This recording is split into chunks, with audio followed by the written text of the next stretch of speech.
Welcome back, everyone, to another episode of You, Me, and Ennui. And today we are joined by our guest, Aisha Adkins. Aisha is an Atlanta based caregiver, writer, thought leader, speaker, and organizer who is passionate about building an equitable, inclusive, and comprehensive public health and care infrastructure using media, storytelling, and culture and policy change. Her versatility has enabled her to publish works both in academic journals and popular publications. When she's not trying to affect positive systemic change, she enjoys classic film, live music, and the great outdoors. She's also an aspiring tea connoisseur. So, welcome, Aisha. It's so good to have you. Thank you so much, Mary Kate. I'm glad to be here.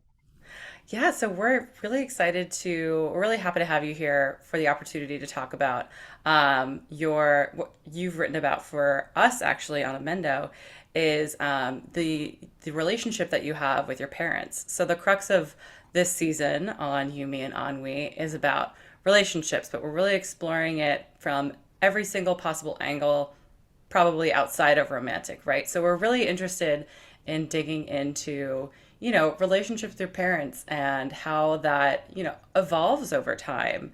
I'd love to just kick it off by introducing our listeners to your story. And I'll mention, you became a caretaker for your parents at a young age. Can you share more about that transition and what that was like when you first moved back in with your parents?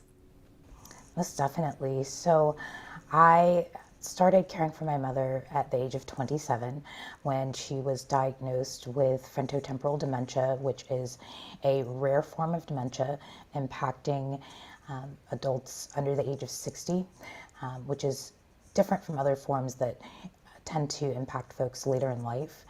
And interestingly enough, I was already living at home because I finished college and graduated into a recession with a degree in social services. So, finding that full-time job and getting out there on my own was taking a little longer than I had initially expected. It worked out ultimately because while I was there, I was able to observe and notice those changes in my mother's personality, to observe her short-term memory loss and things that if I were not living in the home that I probably would not have picked up on as soon as I did.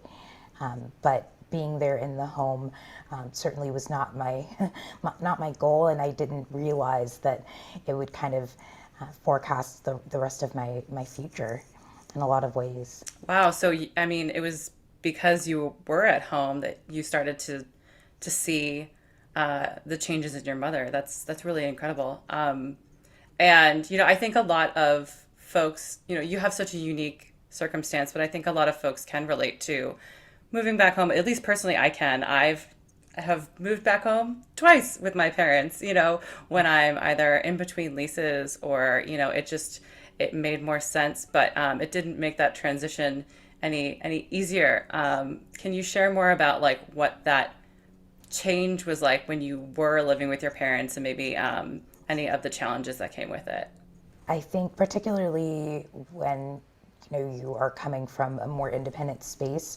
I was living on my own when I was in college, and coming back to my parents' home, as a lot of young adults did during that time, as well as throughout the pandemic, there was a sense of a loss of some of that independence and kind of the roles that we play in our families' lives look a little different. And I had questions about, gosh, how frequently do I communicate with my parents? Um, what is it that I'm sharing with them? And, not that I was doing anything nefarious, but certainly, is it something, am I checking in with them when I, spend time with friends? Do I have a curfew now? How are finances coordinated? Because essentially, in some ways, you are always your parents' child, but also now as an adult, you're kind of a roommate as well in some aspects. And so kind of figuring out how we're showing up in each other's lives and in what ways we depend on each other and what ways I wanted to exert my own independence. All of that had to be explored. And so, there were some conversations around, around kind of what my relationship with them would look like. And ultimately, it didn't change a whole lot from from when I was growing up. But, I think ultimately it was what it needed to be at the time. So, you're talking about this evolving relationship with your parents, negotiating new terms, as it were. And so that's within the confines of you and your parents' relationship. Where did you find that it was helpful to turn to for support or maybe comfort outside of that relationship with your parents? How did you learn to care for yourself while caring for others? That was definitely a journey and something that I had to figure out over time. And it took several years because the challenging piece of becoming a caregiver at 27 is that there are so few other folks in that age bracket who are experiencing the same thing. And so it made it very difficult to connect with my peers, former classmates, neighbors, etc., who were in my age group. They were pursuing their dream jobs and buying their first home and getting married, starting families. And that's just not a phase of life that I was in. I was in a phase of life that many of our parents were experiencing in caring for grandparents. And so looking for spaces to connect with other folks who were sharing that lived experience was something that was really difficult early on. However, as as much of a bad rap as we tend to give social media, it was really, really integral in me finding my people, finding my community, and being able to connect with other folks who are saying, gosh, you know what? That's what I'm experiencing now as well. And, connecting with others in virtual support groups and the like was tremendously helpful in just feeling seen and feeling heard, which is something that I think can be really difficult in a lot of support spaces that are geared toward much older participation. And so social media played a big role in the internet overall, spaces even like audio apps like Clubhouse, all of those kinds of spaces have been really, really, really helpful. Wow, yeah, that's really innovative. I hadn't considered how Clubhouse, the audio chat app, might be helpful. I was going to ask you, specifically what kind of apps were you looking on? Were you maybe on like Reddit threads or possibly Facebook groups? I don't know which were the most helpful for you. Definitely. I think early on, it's really interesting to see how communication changes and the way that we identify changes over time and what our needs are change over time. So in the very earliest days of my caregiving journey, Facebook groups were really essential. I was able to log in and say, this is what I'm experiencing.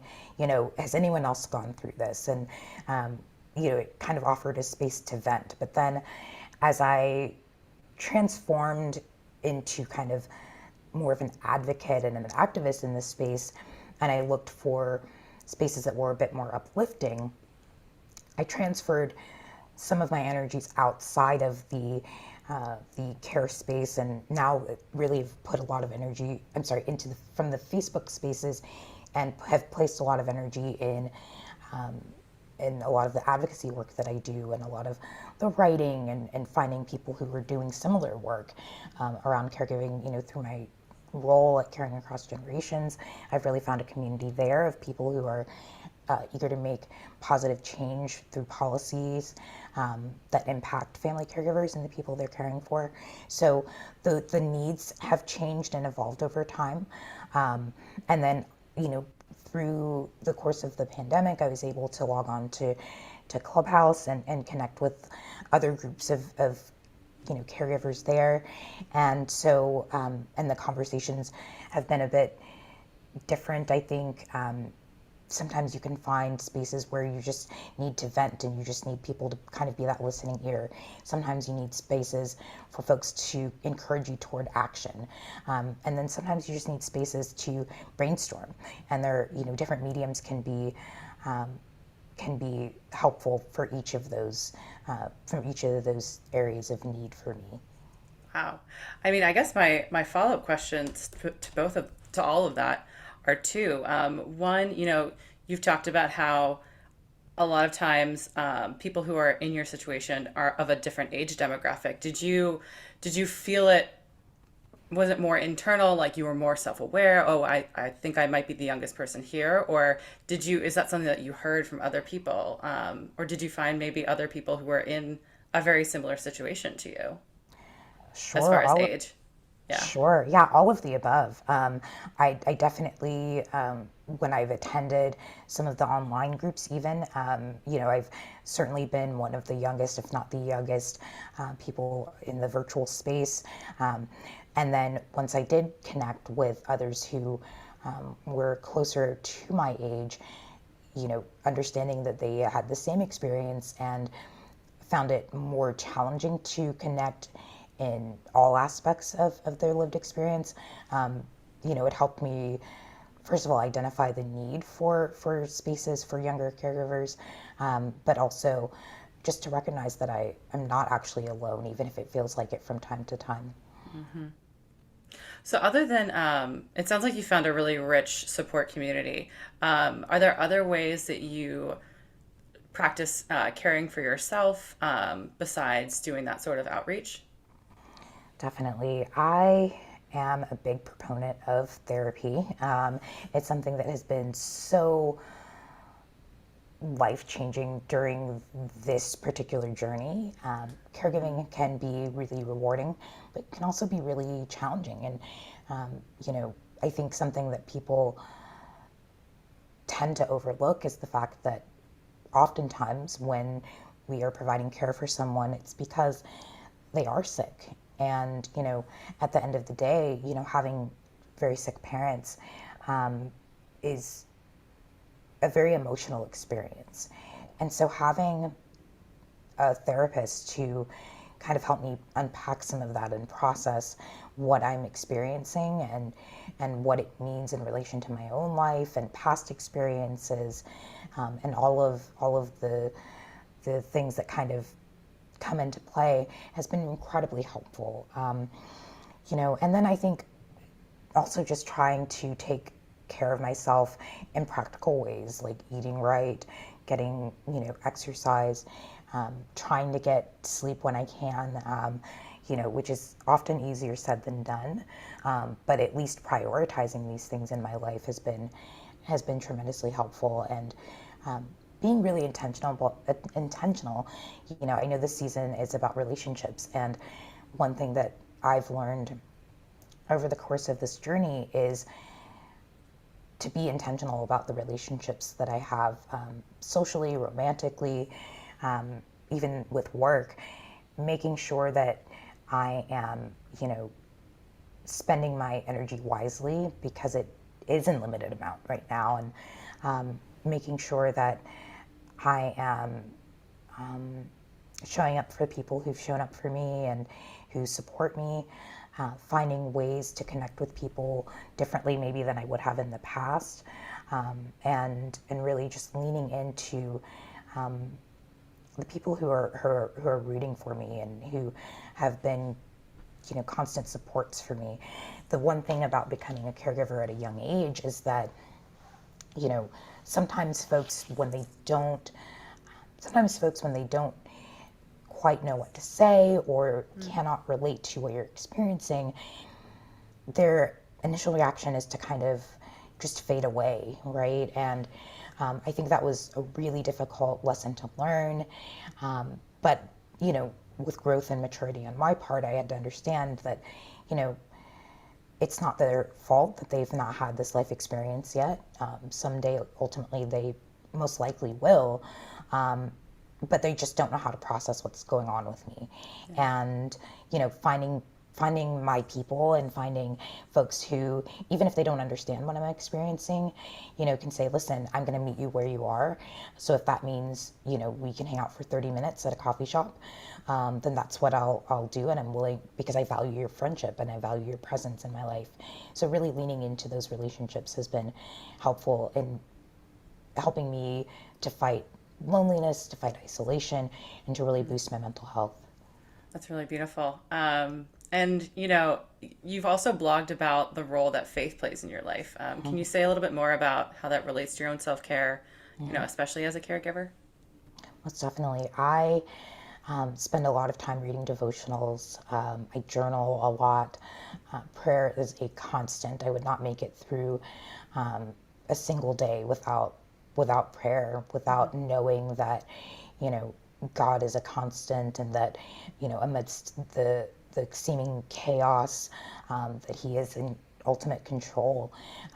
Sometimes the life of a caregiver can feel very uncontrolled. And there's so many things that I don't have control over. And so being able to really surrender that to God has been something that I've had to learn over and over again, right? And so maintaining those relationships that are rooted in faith has also been tremendously important to me.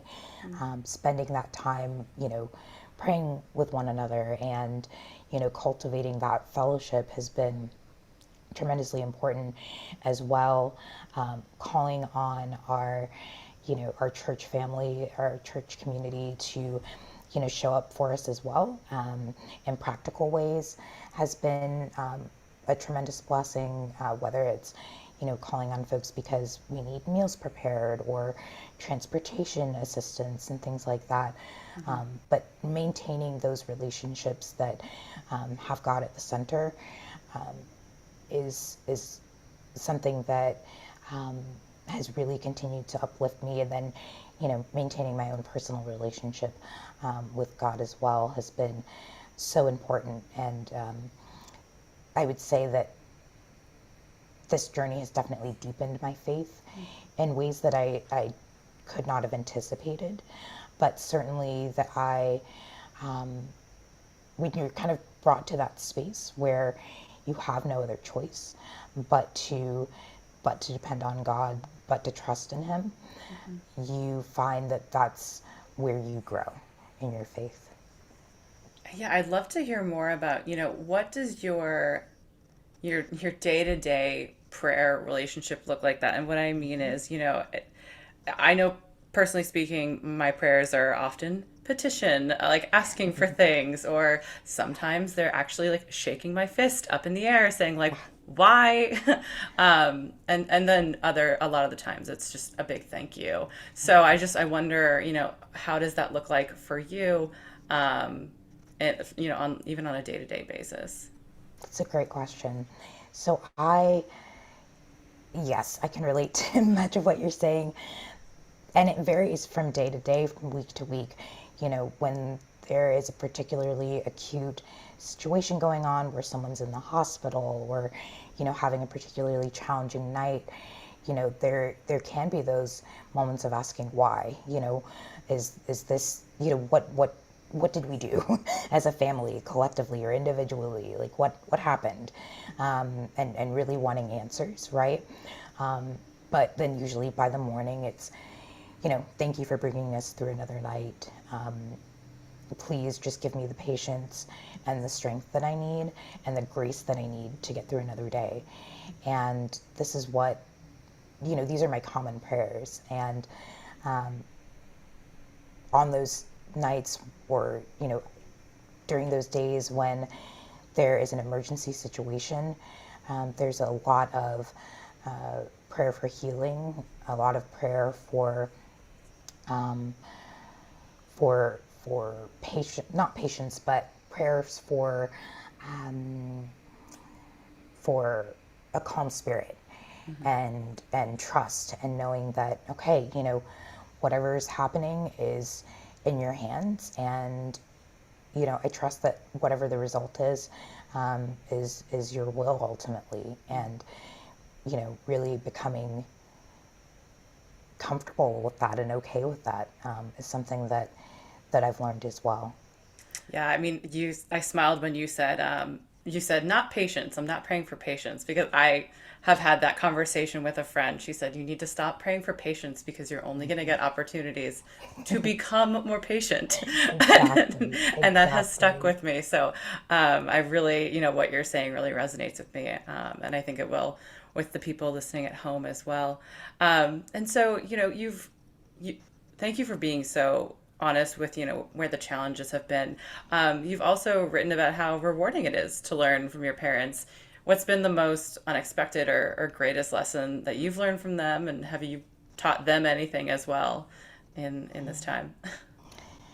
It's really interesting. I never expected to be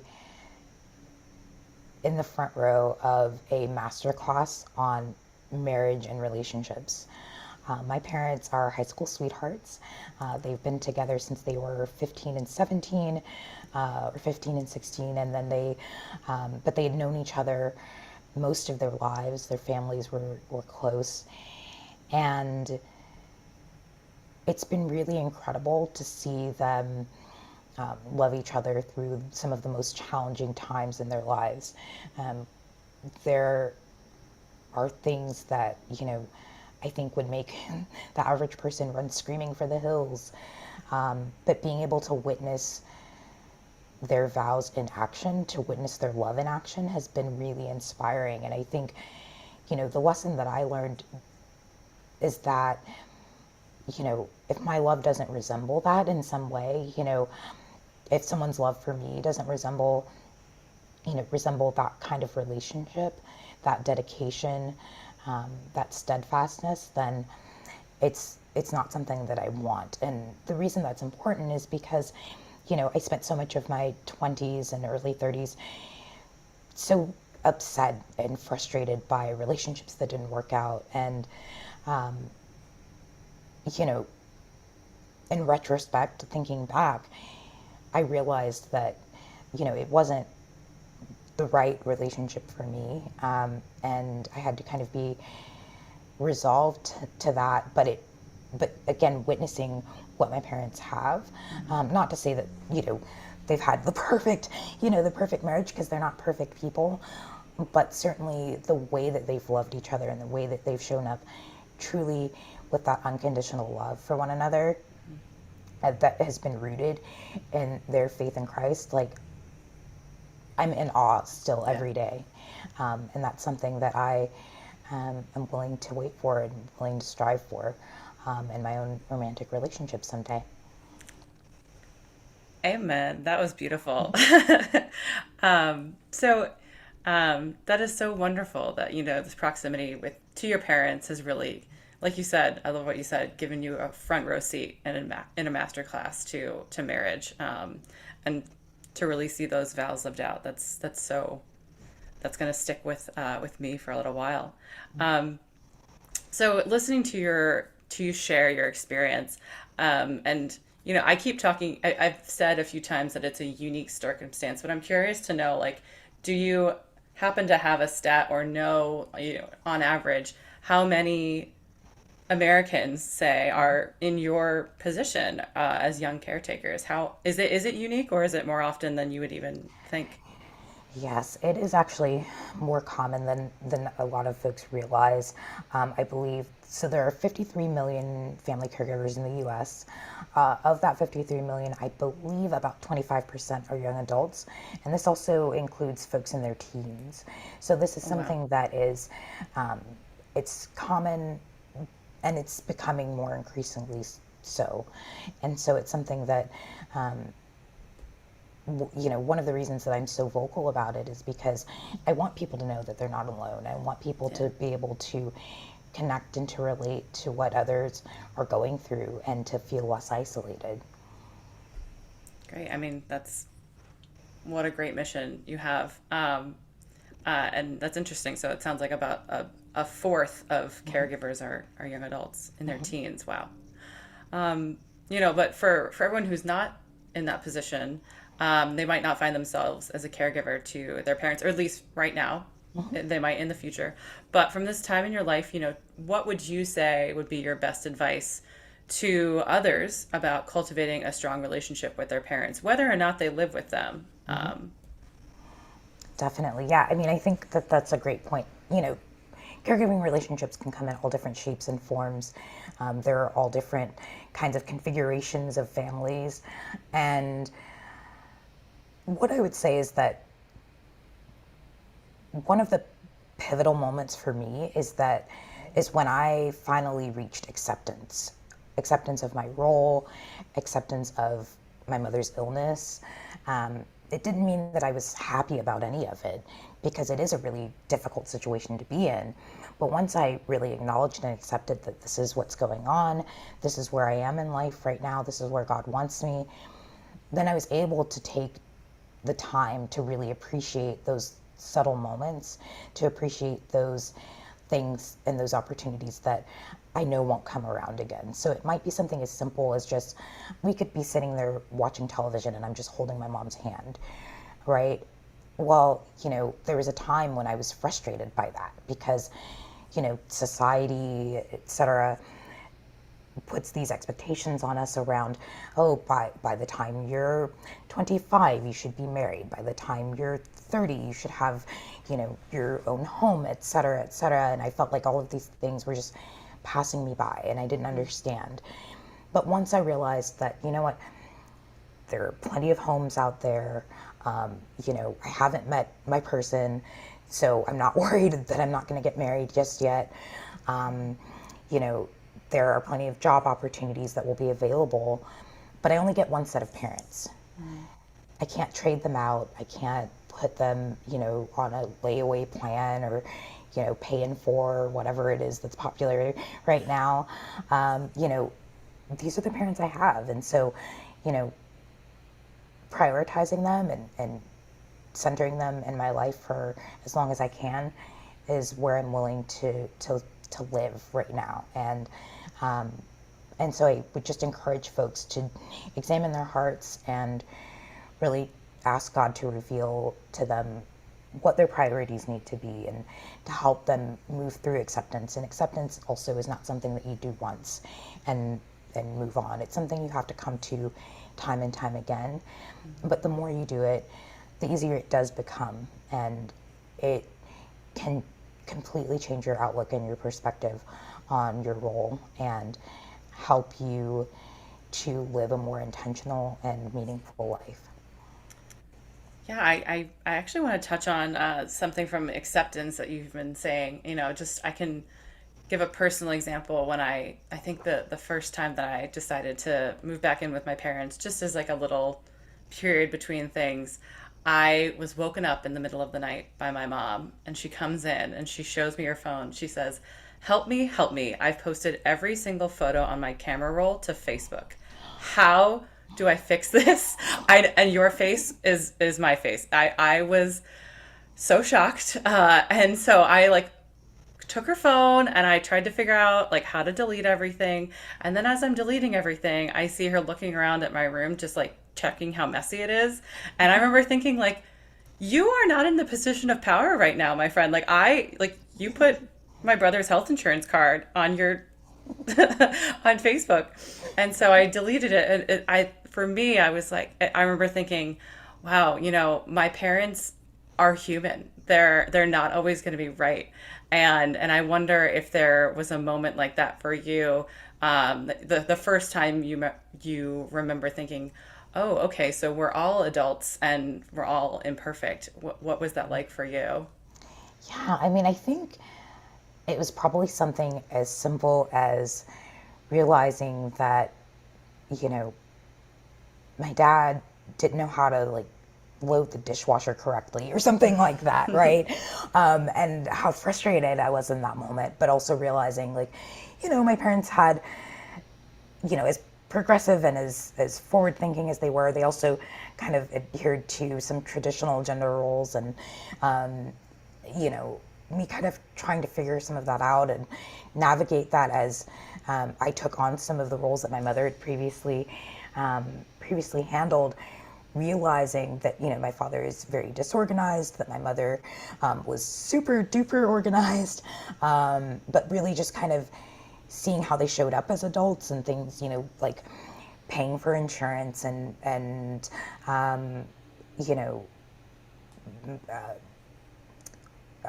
kind of monitoring our calendars and things like that. We all have skill sets that we excel in, and we all have things that we could work on. And, discovering that really was it did kind of feel like it sort of leveled the playing field a little bit.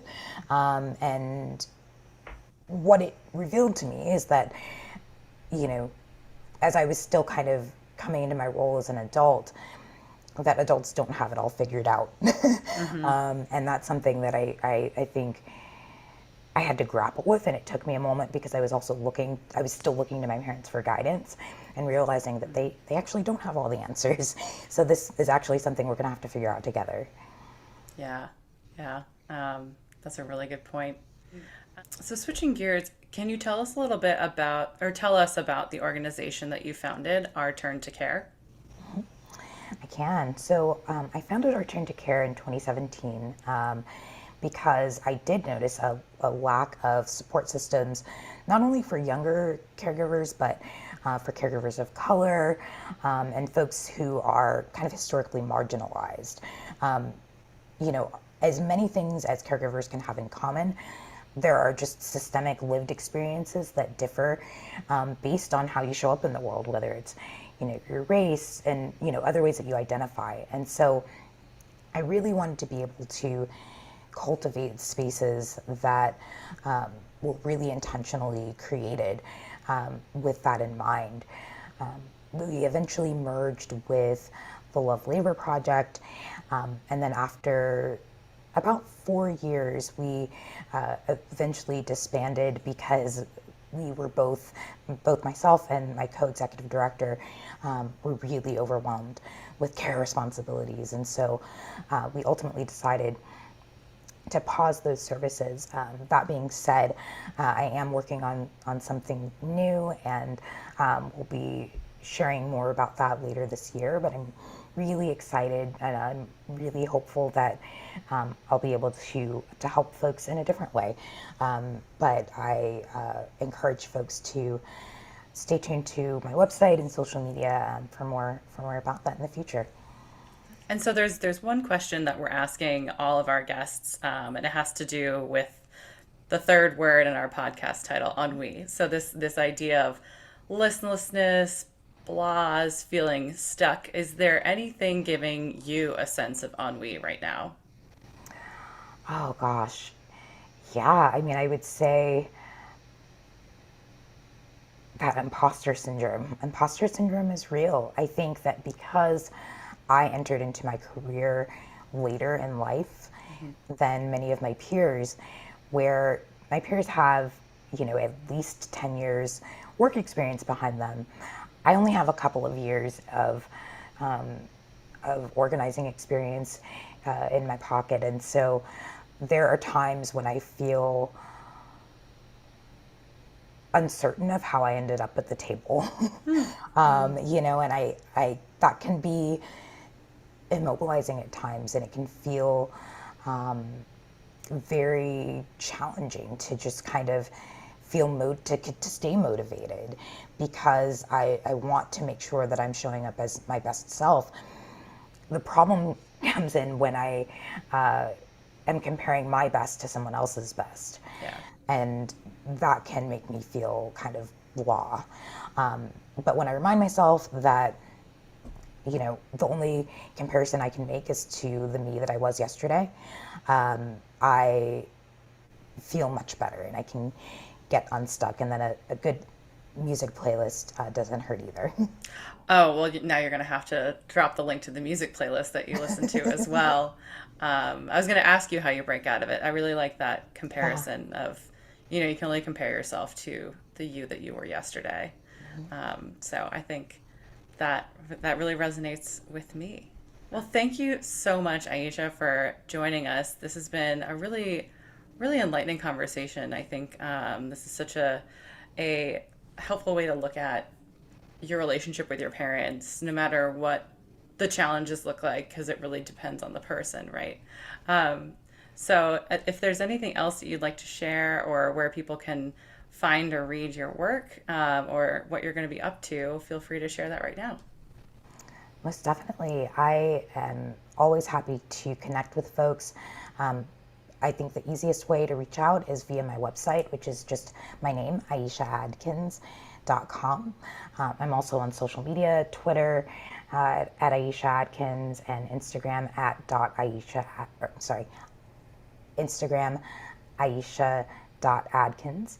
I'm happy to connect with folks, and I love hearing others' journeys as well.